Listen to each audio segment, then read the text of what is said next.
Right before we get into this video, I want to tell you guys about a new LUT pack that I have. Actually, no, I want to tell you about 3 new LUT packs that I have. That's right, I have 3 new LUT packs. One designed for the EOS R5, one designed for the C70, and one designed for the Blackmagic Pocket cinema cameras. Not just the 6K or the 6K Pro, but also you can use these for the 4K as well. In regards of the R5, I have LUTs that are designed for both the 8K RAW as well as the 10-bit C-Log 3 files as well. You can use them either in all-I, IPB, or IPB Lite on the non-RAW formats, and they work great.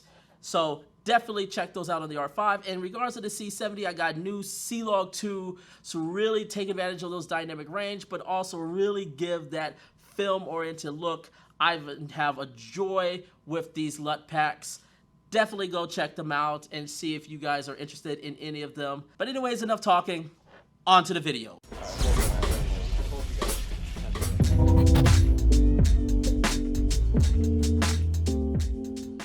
What's up, everybody? James Jackson here, back again with another video. If you're new to my channel, I do tips, tricks, news, and reviews for the film and video making industry. So if you do like the content here, please make sure to subscribe to the channel and hit that bell so you can stay up to date on all the content going forward. And please hit the likes. The likes help the algorithms. It helps get my channel out so more people can see the content here. So that would be greatly, greatly appreciated. So as you can see, I got a box here today. You can probably, if you can't tell yet, this is going to be talking about this guy right here, which is the Forza 60B. Now, I've already done a review of the Forza 60, the original monochrome one. If you want to see that review, you can check that out in the description, which will be right up there. Today, I'm going to just talk, I'm not going to go more into the technical specs of this one because, one, I've already kind of gone into sort of it with the monochrome one. And also, I would also say in terms of tech specifications, Andrew Locke, also known as Gaffer and Gear, does a fantastic job covering over the technical specifications of this light. So I would definitely tell you to check out his video covering the Forza 60B. And I will, of course, leave a link to that in the description, as well as a link right up there. So I want to just talk about, because I wanted to talk about why did I went and got this one. So I've had, as I said, I had the Forza 60 for quite some time, but it was a wedding that actually made me consider getting this one, and it actually made me pull the trigger.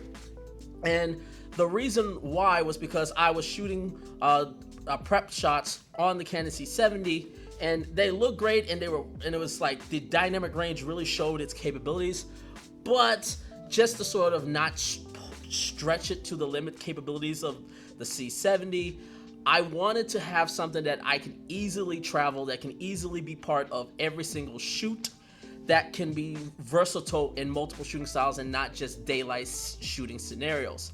And this pretty much filled it up. And honestly, since I've got the Forza 60B, as well as a accessory, which I will talk about, the Fresnel lens with the barn doors, this has pretty much been in every single shoot I have been along with this guy right here, which is, of course, the Nanlite Forza, the Nanlite Paveltube 6C. I mean, you guys see me talk about this all the time. This guy right here, another one of Nanlite. So they make great quality lights, and they're really affordable lights, which is what I like compared to like because their main competitor is Aperture, and compared to Apertures, these guys are much more affordable, but you know, they don't sacrifice in quality. So that's what I love about Nanlite and their lights.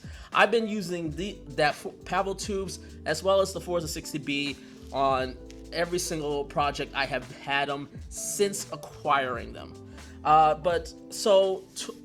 Basically for this, I believe it is $380 for, if you go to B&H, you can get I think a deal for $380 where you get one of the accessories, which is one of the reasons why I got this light, which is basically a handle that acts as a foot that you can rest right on to flat surfaces, which is why I got it, especially for weddings, because instead of having to bring a light pole and carrying that along with all my camera equipment, I can now just bring the Forza 60 in this case, put it on a cabinet and table off to the side, and basically aim it where I need to aim it, and it helps get the light coverage that I am looking for.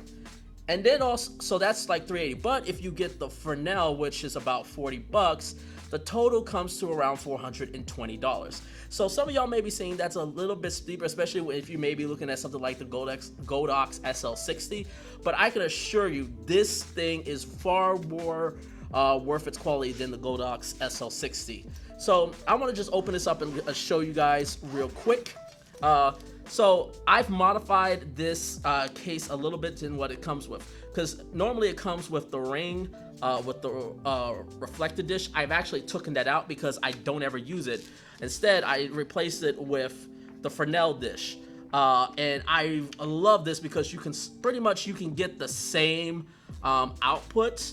Not completely spot, but somewhere in between spot and flood, you can get the same output as you would with the reflector.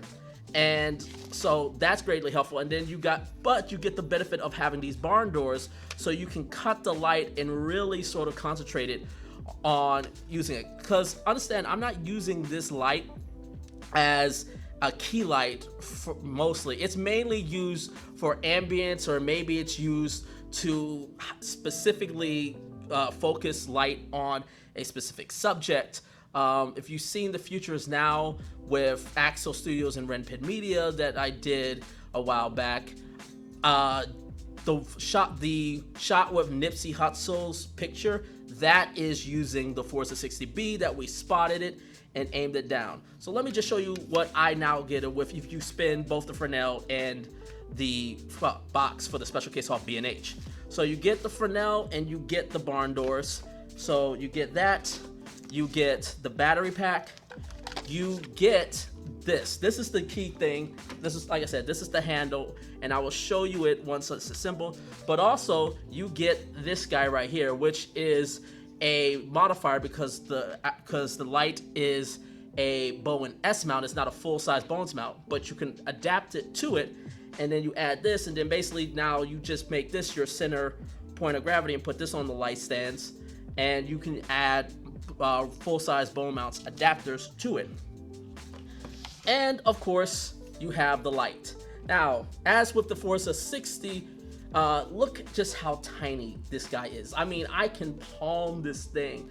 Like, this thing is insane. Just like, look at this. But look at this. And the main thing, of course, with this Forza 60B is this one is bicolor, which is the reason why I got it. Now, the output is slightly less. I don't exactly remember what Andrew, when I asked Andrew on his channel what it was, but I believe he said it's about 20% less bright than the monochrome one. But that's fine. That's totally fine. Because for what I need, again, I'm not using it as a key. I'm using it basically to spot things up. But what you could do is attach the Fresnel. So now you can attach the Fresnel, and you can go from 45 degrees all the way down to, I would say, about 8 degrees of a beam spread, which is pretty damn impressive. Now, of course, we got the feet here, and what I love about it is this is you attach this. It's basically you attach the lights to it, and then it's got these feet right here at the bottom. So now we can set the light and then just plug it in, and it takes Sony MPF batteries, which, you know, a lot of us has these floating around everywhere. And basically now you could just set it aside and just put it on a desk and then aim it at a ceiling. And that's one of the things I really love about this light, especially in weddings. And because weddings, you're pretty much in relatively small rooms. You're usually, because I'm usually on the bride side, so I'm typically filming the bride, which means I'm in a room with makeup artists, I'm in a room with the bridal party, I am in a room with the photographer. So there's a lot of people gathering around in this room, there's a lot of bodies around. So having something like a light stand, while it could definitely help, and there's a chance that it could also get knocked over and it's more cumbersome, and it's a lot more weight that I'm trying to like cut down. I'm trying to cut down on weight, but the ability to just have all this in a bag, and basically now all I need to do is just basically plug this guy, like attach this, plug this guy into an outlet, and then boom. But that's what look at this. It's such a small, compact body that I can literally take this on any project and find a place to use it. And this is what I love about it. You know what? If you give me a second, I am going to put this together for you guys and sort of give a brief demonstration, figure out a way to do a brief demonstration for it. So give me 1 second. All right, so I'm back, and now I've sort of got the light plugged up. So as you can see, I've got it plugged up to the wall outlet version instead of the handle attachment. And I still love the handle attachment because, again, I don't have to bring a light stand. I just usually find some sort of cabinet or some sort of desk, some sort of furniture. I just attach it on there that's close to a wall outlet because it's still a lot safer than having a light stand. But now I'm going to just go ahead and shoot. Hopefully I can, because I'm probably gonna get hit by this. But as you can see, it's flooded out. But what I can do now is I can spot the beam up, and let's aim this down. Come on, there we go. But now I can, so if I want to concentrate light, I can now do that. And again, it's by color, so I can now go very, very warm, or I can go very, very cool. So that's one of the things I really love about this light, because it goes all the way down to 2700, all the way to 65 Kelvin. I like the warm for right now. So as you can see, there's a lot of flexibility on this, especially if you can sort of aim it a pretty good distance. You can probably get a lot of, and we can even spot it up even more. So now it's even spot up even more. And that's one of the things I like about it. And then on top of that, now we got these barn doors. Now, I will say this is probably one of my critiques about this. The barn doors don't really block the lights pretty well in the back, because you will see here there's a pretty gaping area. So there are parts where there will be light leaking, and you'll see it in a second. So let me just, all right. So now it's attached, and I'm going to just open the barn doors. But as you can see, you can kind of see it right here, that there is some leakage back here, and there's even a little bit of leakage in the back part of the Fresnel, so it doesn't fully like concentrate the direction. So that is something that you will have to be careful, be mindful about. But you can close out the door, but you can close this out and then say, hey, I want to get a very, very tight cut of the beam. You can do that. You can flip it this way so it's a little bit more horizontal, and then we can cut this in like this and bring these down. So you can really like cut the beam and sort of give it a little bit and give it a direction that you want it to be. Honestly, this has been one of the most amazing lights I've had, just because of how light it is. It is super light. It's not just because of how small it is, but it's so light. It's easily something that I can easily pack up a whole bunch of these, put them in a suitcase and travel. I can travel like anywhere in the world with 2 or 3 of these. Like get and have something like the monochrome one and use that as like a key with the reflector, and basically throw that through some diffusion if I don't need to soften it out at all. But I got a whole set of lights that I can manipulate for, you know, like I can have like 5 of these for the cost of a Nova. Not that I'm not saying anything against the Nova. As you all know, I love the Nova. The Nova's lighting me right now. but it's sort of more of a fact of convenience that it's a lot easier if I'm ever like if I'm flying through air. It's a lot easier to take a whole bunch of these and using these as your light sources than trying to carry like 2 or 3 Novas through security and trying to manage those, especially as how much they cost. So that's the reason why I've got this. I absolutely love this light.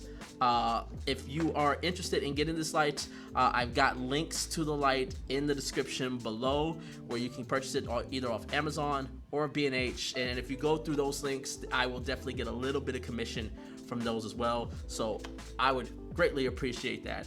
But that's it for me today. Hopefully you guys enjoyed this video. Again, make sure to hit those likes so the algorithm can pick this up. Make sure you hit that subscribe button and stay tuned for all the content.